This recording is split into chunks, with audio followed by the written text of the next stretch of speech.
Satu hal aja yang bikin ku ngap tentang proses persidangannya itu adalah tim pengacara dari Najib itu bahkan membahas sabuk hitam taekwondo yang dimiliki oleh Kenny. Mereka bilang kenapa seorang Kenny, perempuan yang memegang sabuk hitam taekwondo, jago bela diri, nggak melawan sama sekali saat diperlakukan seperti itu oleh Najib. By all means mereka tuh pengen bilang bahwa Kenny ada kemungkinan pasrah-pasrah aja diperlakukan seperti itu oleh Najib, pasrah-pasrah aja tubuhnya dirogol oleh Najib. Nggak waras emang, sama nggak warasnya kayak Najib nih.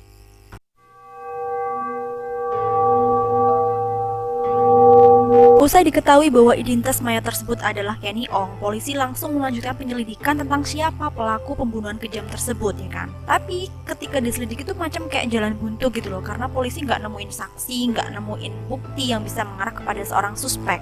Dan beberapa hari kemudian terjadilah sebuah keajaiban. Ada seorang petugas kepolisian yang datang bernama Kopral Raffi Chandran memberitahu bahwa dia memiliki informasi penting yang bisa digunakan untuk memecahkan kasus pembunuhan ini sekaligus menangkap pelaku. Menurut pengakuannya, di malam ketika Kenny Ong dikabarkan hilang, dia sedang bertugas menjadi seorang polisi tapi menyamar di sebuah lingkungan industri yang rawan kriminal di daerah Kuala Lumpur. Cuma memang pada masa itu pada waktu itu Kopral Raffi belum dapat kabar tentang hilangnya Kenny Ong, juga nggak tahu cemana wajahnya Kenny Ong. Saat Kopral Raffi ini sedang bertugas menyamar sebagai seorang preman, dia itu melihat sebuah mobil yang cukup mencurigakan berjenis Porton Tiara, yang kemudian mobil itu berhenti di pinggir jalan karena curiga. Kopral Raffi datang mendekatin itu mobil, diketuk jendelanya terus jendelanya diturunin sedikit oleh sopirnya. Ketika jendela itu diturunkan sedikit, barulah kelihatan bahwa di dalam mobil itu ada seorang laki-laki Melayu yang sedang menyetir Lalu di sampingnya di kursi penumpang itu ada seorang wanita Cina. Nah, karena masih merasa curiga, Kopral Raffi ini nanya kenapa kok berhenti di pinggir jalan. Lalu dengan santainya laki-laki Melayu itu menjawab bahwa mereka ini sepasang kekasih dan mereka sedang ada masalah. Lalu di situ mereka berhenti untuk menyelesaikan masalahnya.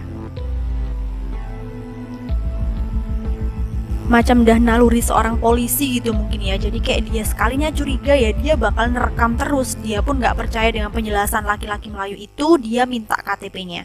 Nah dari KTP itu barulah Kopral Raffi tahu identitas dari laki-laki tersebut bernama Ahmad Najib bin Nasir. Lalu wanita Cina yang ada di sampingnya bernama Ong Lai Qian, yang tak lain dan tak bukan merupakan nama asli dari Kenny Ong. Cuma masalahnya Kopral Raffi ini belum tahu kabar kalau Kenny Ong tuh hilang. Bahkan Kopral Raffi juga nggak tahu cemana wajahnya Kenny Ong. Seandainya tahu, otomatis saat itu Kenny Ong bisa diselamatkan, ya nggak sih? Ketika Kopral Raffi melihat KTP keduanya, samar-samar dia juga melihat wanita Cina yang ada di kursi penumpang seakan-akan memberi kayak kode gitu loh, kayak gini nih, kayak minta tolong kode seperti ini. Cuma anehnya saat Ahmad Najib yang katanya adalah kekasih dari wanita Cina ini ngelihat, dia kayak wanita Cina langsung diem, terus dari ekspresinya tuh bener-bener ketakutan gitu loh. Makin itu curiga si Kopral Raffi Dia pun meminta wanita Cina itu untuk turun dari mobil. Namun belum sampai wanita Cina ini turun, si Najib yang gila itu langsung teriak bilang kalau Raffi Chandra itu bukan polisi melainkan preman. Dia tutup jendelanya, dia gas mobil itu Makin curiga itu Kopral Raffi. Kemudian terjadilah proses kejar-kejaran sampai akhirnya Kopral Raffi itu sempat melepaskan 2 tembakan mengenai ban depan itu Tapi walaupun udah ditembak, mobil itu tetap bisa kabur, lolos. Udah nggak bisa diselamatin, gagal nyelamatin itu Cuma walaupun kayak gitu, alhamdulillahnya Kopral Raffi berhasil memegang 2 identitas tersebut yang bisa digunakan kepolisian untuk memecahkan dan menangkap pelaku. Dan sebelum aku lanjut ceritanya, aku mau ngasih tahu dulu bahwa sebenarnya Kenny Ong ini punya kesempatan 3 kali untuk diselamatkan. Jadi selain bertemu dengan Kopral Raffi, malam itu juga kepolisian setempat menerima 2 laporan dari 2 wanita berbeda yang mengatakan bahwa mereka bertemu dengan seorang laki-laki Melayu yang sangat mencurigakan dengan seorang wanita Cina dalam suatu mobil Yang pertama laporan dari seorang wanita bernama Azizah. Nah waktu itu dia sedang dalam perjalanan menuju airport. Karena dia merasa kelelahan, dia berhenti sejenak. Lalu dari kejauhan dia melihat sebuah mobil berjenis Porton Tiara itu berhenti di tepi jalan. Tak lama kemudian sopirnya mendekati dia buat pinjam suatu barang Tapi dari kejauhan dia melihat di dalam mobil itu ada seorang wanita berperawakan Cina gitu ya, melambaikan tangan kepada dia seakan-akan mengajak dia berkomunikasi atau mungkin meminta pertolongan. Cuma karena waktunya itu sangat singkat, si Azizah katanya nggak bisa mikir panjang. Sampai akhirnya mobil itu pergi, barulah dia sadar bahwa mungkin ada sesuatu yang mencurigakan dari orang tersebut. Dia pun bikin laporan ke polisian bahwa dia bertemu dengan laki-laki Melayu mencurigakan yang membawa seorang wanita Cina. Fix cuma laporan doang. Yang kedua adalah laporan dari seorang wanita bernama Aminah. Waktu itu dini hari dia baru pulang kerja ya kan. Nah, saat dia itu ada di sekitar TKP ditemukannya mobil Kenny pertama kali, dia itu melihat ada seorang wanita di kursi belakang mobil tersebut tanpa sehelai busana. Dia memang awalnya ngerasa curiga gitu loh, kenapa wanita ini ya kan, tapi di hatinya dia kan ngerasa itu bukan urusan dia. Dia berpikir bahwa itu adalah urusan rumah tangga orang lain. Paham ya kalian maksud rumah tangga ya kan? Nah, akhirnya dia pun kayak ya udahlah, dia pergi pulang ke rumahnya. Cuma pada saat pagi hari dia ngerasa kayak nggak enak gitu kan, masih kepikiran mobil itu dan wanita itu. Dia datang lagi ke TKP mobil tersebut dan memang masih ada mobilnya. Cuma wanita yang tadi malam dilihatnya yang tanpa busana itu udah nggak ada, cuma mobilnya doang. Dan ini tuh ketiga kalinya aku bilang kayak nyesek gak sih basa Jawa niki, eman gitu loh, sayang banget. Kenny Ong tuh dapat kesempatan 3 kali buat diselamatkan sama orang lain gitu loh, tapi kayak gagal semua. Ya mungkin ini emang takdirnya Kenny Ong kali ya Tuhan, kasihan banget. Dah, kita lanjut lagi ke kasusnya ya kan. Berbekal informasi penting dari Kopral Raffi Chandra, akhirnya diketahui bahwa pelaku bernama Ahmad Najib bin Nasir. Dilacaklah itu kan alamatnya, ternyata alamat itu dipalsukan. Alamat yang ada di kartu identitas itu tuh dipalsukan sama si Najib gila ini ya kan. Gak habis akal, polisi melacak segala macam hal tentang dia, termasuk kartu jaminan sosial dan riwayat pernikahannya. Dari situ diketahui siapa istrinya dan di mana Ahmad Najib ini tinggal. Karena polisi sadar bahwa saat itu mereka sedang berhadapan dengan seorang psikopat, maka penyelidikan pun dilakukan dengan ekstra hati-hati, bahkan lebih bisa dikatakan diam-diam. Mereka nggak mau kalau sampai Najib tahu, masyarakat tahu bahwa mereka sedang mengincar Najib, malah yang terjadi Najib bakal kabur atau yang terburuk Najib bunuh diri kan. Percuma juga ya kan, Najib kan harus mempertanggungjawabkan ke perbuatannya gitu. Nah, akhirnya berhari-hari para petugas polisi itu mengikuti istrinya dari Najib yang merupakan pegawai bank. Diikuti beberapa hari tanpa ada yang mengetahui gitu kan, sampai diikuti di rumahnya. Nah, beberapa hari itu pula Najib nggak pulang ke rumah. Sampai kemudian pada tanggal 20 Juni tahun 2003 kira-kira pukul 4 pagi, Najib terspot turun dari taksi dan berjalan menuju rumahnya. Kesempatan ini dipakai oleh para petugas polisi yang masih terus berjaga di rumah Najib untuk segera menyerbu Najib, menangkapnya atas tuduhan penculikan, pemerkosaan, dan pembunuhan secara kejam terhadap Kenny Ong. Najib pun bisa dibawa ke kantor polisi untuk selanjutnya diinterogasi. Kapok, syukur. Kesel aku, Najib gila nih.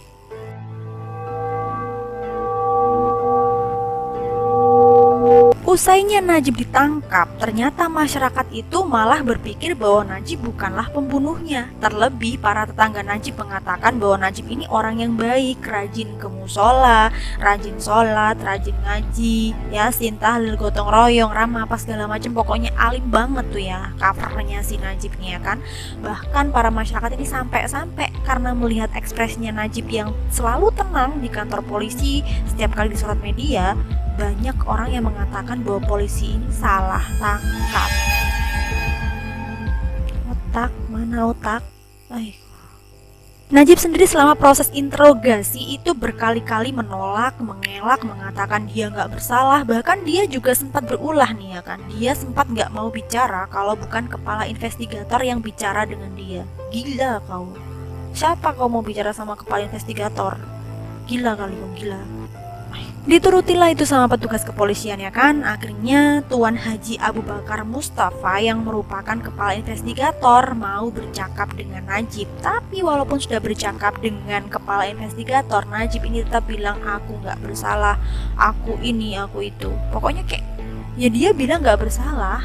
Tapi yang bikin kepala investigator itu terkejut adalah ekspresi tenang yang ada di wajahnya Najib. Dia emang bilang nggak bersalah tapi kayak senyum-senyum gitu loh men. Macam orang gila orang ini ya kan, emang gila dia, mana waras dia.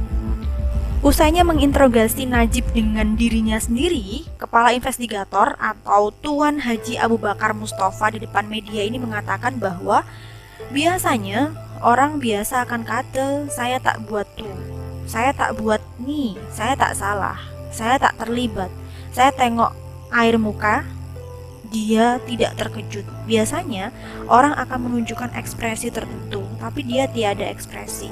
Ini menguatkan andaian saya yang dia bukanlah orang yang patut dipandang rendah. Jadi macam kayak ada ya di translate-nya di bawah itu kan.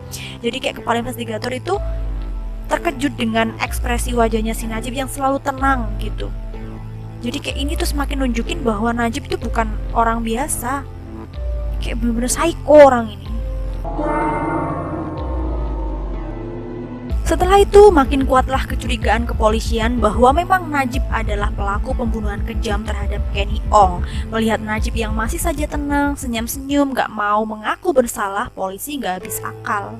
Diberikanlah semua bukti kasus pembunuhan itu kepada Najib, mulai dari rekaman CCTV di BSC, lalu keterangan dari Kopral Raffi Chandran, KTP milik dia, bahkan bukti-bukti vital seperti jaket biru, kemudian kaos merah, sepasang jeans biru milik Najib yang ada noda darah, di mana noda darah itu DNA-nya menunjukkan DNA Kenny. Bahkan cairan sperma yang ada di sekitar kemaluan Kenny Ong itu menunjukkan DNA-nya adalah DNA Najib. Motiar. Sudah, kalau sudah kayak gini ya berjuta kali pun dia ngelak nggak ada guna. Tetap aja dia nggak bisa berkutik ya kan. Jadi macam mulut boleh aja bilang tidak, tapi bukti valid bicara jauh lebih banyak, ya kan? Sudahnya dia mengaku bahwa memang dia yang bersalah, dia yang membunuh kejam Kenny Ong. Akhirnya dia dibawalah oleh kepolisian untuk melakukan reka ulang kejadian. Pertama, mereka langsung datang ke BSC, tempat parkiran itu kan, lokasi di mana Kenny Ong dinyatakan hilang. Nah, menurut kesaksian dari Najib, dia bilang waktu itu dia melihat Kenny Ong sedang meringkuk di kemudi. Jadi macam pas Kenny Ong lagi cari tiket parkir itu kan. Merasa ada kesempatan, Najib nggak mau buang kesempatan itu. Dia langsung mendorong tubuhnya Kenny Ong masuk ke dalam mobil, kemudian dia mengambil alih kemudi, lalu menyetir mobil tersebut sampai menabrak pembatas. Najib juga menjelaskan bagaimana caranya dia membuat Kenny Ong nggak bisa berkutik, nggak bisa melawan. Dia bilang bahwa waktu itu dia sambil menodongkan pisau ke arahnya Kenny, lalu dia berkata, "You menjerit, you minta tolong, saya akan bunuh." Jadi kayak ditodong gitu loh. Dia kemudian terus memaju mobilnya sampai dia berhenti di suatu kawasan industri yang ada di KL, kawasan yang memang sepi. Nah, di momen itulah dia bertemu dengan Kopral Raffi Chandra. Kemudian saat dia kabur, kan dia berhasil kabur tuh, dia terus melajukan mobilnya, jalan terus, berhenti lagi di pinggir jalan yang sepi keadaannya. Nah, di saat itulah dia merogol Kenny. Setelah puas merogol, mobil itu dikendarai lagi oleh Najib ya kan. Terus dikendarai, berhenti lagi di pinggir jalan yang lebih sepi daripada sebelumnya. Nah, di sini Najib merogol Kenny untuk yang kedua kalinya. Setelah puas, dia langsung menusuk perutnya Kenny 2 kali dengan pisau. Oh my god. Setelah ditusuk, Kenny mengalami pendarahan hebat. Nah, Kenny yang pendarahan hebat itu langsung bikin Najib tuh panik ya kan. Terus dibawalah itu tubuhnya Kenny keluar dari mobil, kemudian dia masukkan ke dalam proyek bangunan gitu. Awalnya dia senderkan dulu ke tembok gitu kan, sambil memikirkan apa yang bakal dia lakukan dengan tubuhnya Kenny. Saat itulah Najib melihat sebuah lubang besar, gorong gitu ya, di sekitar proyek itu, dan muncullah ide kejamnya untuk menyimpan tubuh Kenny di dalam gorong tersebut. Dia pun mengikat tangan Kenny dan meletakkan tubuh Kenny yang sudah gak berdaya itu di dalam gorong. Masya Allah. Dan yang lebih menyedihkan lagi itu adalah momen ketika Najib mau meletakkan tubuhnya Kenny Ong ke dalam gorong itu sudah masuk waktu subuh. Dan dari pernyataannya si Najib, dari keterangan, dari ceritanya si Najib bilang bahwa ketika itu adzan subuh berkumandang dari masjid-masjid yang ada di sekitar mereka. Lalu dengan sisa tenaga yang masih dimiliki, Kenny Ong itu berkata ini kepada Najib, bilang bahwa adzan sudah berkumandang, abang baliklah sembahyang, saya pun mau sembahyang. Jadi macam Kenny Ong udah pasrah, udah nggak tau lah, speechless aku, kejam banget ini. Setelahnya Kenny Ong berkata seperti itu, Najib meletakkan kedua tangan Kenny Ong di atas dada, lalu meletakkan tubuhnya Kenny Ong yang udah sekarat itu, yang udah pendarahan kayak gitu tuh, kedinginan di gorong-gorong proyek bangunan. Bejat kali ini Tuhan. 16 jam kemudian Najib balik lagi ke TKP tempat dia ninggalin tubuhnya si Kenny. Otomatis tubuhnya Kenny udah meninggal ya kan, ditinggalkan dengan keadaan pendarahan tanpa pertolongan apapun ya. Lalu si Najib itu datang sambil bawa minyak tanah. Minyak itu kemudian disiramkan kepada tubuhnya Kenny Ong, lalu Najib membakar tubuhnya Kenny Ong. Emang gak ada otak kali si Najib ini ya kan. Udah nyulik, ngerogol, membunuh, bahkan membakar mayatnya. Sumpah gila. Najib kemudian dinyatakan bersalah dan dia pun diadili. Nah aku gak mau bahas panjang lebar gimana proses persidangannya karena memang banyak sekali drama. Pengacaranya tuh benar-benar pengen lindungi Najib, menggunakan asas praduga tak bersalah apa segala macem. Ya aku gak mau bahas itu, intinya Najib ini benar-benar gila dan dia layak untuk dihukum. Satu hal aja yang bikin ku ngap tentang proses persidangannya itu adalah tim pengacara dari Najib itu bahkan membahas sabuk hitam taekwondo yang dimiliki oleh Kenny. Mereka bilang kenapa seorang Kenny, perempuan yang memegang sabuk hitam taekwondo, jago bela diri, gak melawan sama sekali saat diperlakukan seperti itu oleh Najib. By all means mereka tuh pengen bilang bahwa Kenny ada kemungkinan pasrah-pasrah aja diperlakukan seperti itu oleh Najib, pasrah-pasrah aja tubuhnya dirogol oleh Najib. Gak waras emang, sama gak warasnya kayak Najib nih. Buat teman-teman semua yang nonton video ini sampai detik ini yang juga mungkin berpikiran sama seperti pengacaranya Najib, aku ingetin ya, kita nggak bisa dong judge seorang perempuan ataupun laki-laki yang mungkin memegang sabuk tingkat tertinggi dari dunia persilatan, dunia karate, lalu dia langsung bisa dikatakan bisa melindungi dirinya sendiri, yang nggak bisa dijadikan jaminan dong, karena kita nggak ada di posisi Kenny. Kita nggak bisa merasakan apa yang dirasakan oleh Kenny sampai-sampai dia nggak bisa melawan seperti itu walaupun dia punya sabuk hitam taekwondo. Tim pengacara Najib mau bilang kalau Kenny rela-rela aja tubuhnya diperlakukan seperti itu, namanya aja dirogol paksa. Mana ada wanita suka? Gak ada otak mereka. Setelah 2 tahun drama persidangan, akhirnya pada bulan Februari tahun 2005, Ahmad Najib bin Nasir dinyatakan bersalah dan dijatuhi hukuman mati. 6 tahun kemudian, tepatnya pada tanggal 23 September pukul 6 pagi, Ahmad Najib bin Nasir, pelaku tunggal pembunuhan kejam terhadap Kenny Ong, resmi digantung mati. Wesra itu dulu ceritanya. Aduh, aku gak tahu lagi mau bilang apa tentang kasus ini. Pokoknya sampai hati kali lah si Najib ini, kejam banget pokoknya. Dia senyum, dia alim, dia ahli ibadah, gak ada otak juga dia. Semoga Kak Kenny tenang di alam sana dan keluarganya juga terus diberikan ketabahan, kesabaran. Walaupun memang Kak Kenny gak bisa hidup lagi, tapi setidaknya kisah yang dialami oleh Kak Kenny ini bisa dijadikan pelajaran oleh teman-teman semuanya, terutama para perempuan yang menonton video ini. Siapapun kalian, silahkan ambil pelajaran besar dari kisah tragis yang dialami oleh Kak Kenny. Aku yakin Kak Kenny yang ada di sana gak akan pernah mau kejadian tragis yang menimpa dirinya sampai merenggut nyawanya, memisahkan dia dengan keluarga tercinta dan suaminya, juga terjadi kepada kita, para perempuan, dimanapun dan apapun keadaannya. So, selalu jaga diri baik-baik. Kalau memang masih bisa mengajak teman, jauh lebih baik untuk tidak sendiri. Kalau suka video ini jangan lupa like, komen, dan juga tekan tombol subscribe-nya ya. di subscribe jangan lupa. Boleh juga request kasus apa yang kalian pengen aku bahas. Thank you for watching. See you in the next video dalam episode Fin Mystery. Bye. Percaya kalian, aku filmin 4 jam ini capek juga.